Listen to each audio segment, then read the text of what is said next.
Isang magandang araw po sa inyong lahat. Ito po lalagyan po ng interior. May tama po kasi yung kanyang gulong sa loob. Gagawan lang po natin ng paraan para magamit nila, para ma-round nila. Biyahing Davao po itong tracking na ito. Wala po kasi silang reserba na, kaya gagawan na lang po ng paraan. Interior lang po yung nakikita kong solusyon.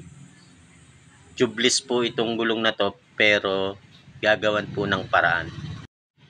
Pwede rin naman pong lagyan yung mga tubeless. Pwedeng lagyan ng interior yan kapag wala na talagang solusyon. Halimbawa po may bukol yung gulong, pwedeng lagyan ng interior. Ito dahan-dahan lang po sa pagsikwat.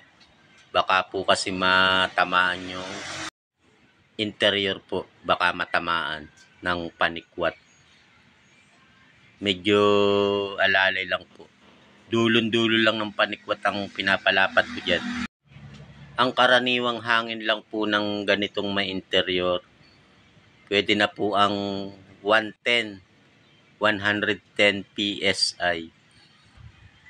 Ito gagawan lang naman ng paraan, medyo makaround lang sila sa kanilang biyahe. Medyo tinulungan na nga ako ng mga boss. Yan, shout out po sa inyo mga boss. Biyahing Davao po sila. Dito sila sa atin na natapat na masiraan.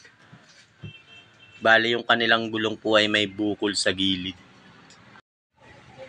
Ito, tapos na po tayo mga lodi. 110 PSI. Sakto lang po yan mga ka-tireman. Bali kakabit po ito panlabas lang naman. Medyo alalay lang talaga sa hangin yung mga ganitong nilagyan ng interior. Pinanlabas ko lang para hindi masyadong puwersado. At ito nga, ikakabit ko na mga lodi. Bago po tayo magpatuloy, ako po muna ay nagpapasalamat sa mga nagtitiwala at patuloy na sumusuporta sa aking mga ginagawang video. Ako po'y muling lumalapit sa inyo mga viewers, mga followers. Paki-like and share naman po ng aking mga ginagawang content. Maraming salamat po sa inyong lahat. God bless po everyone. Thank you for watching po.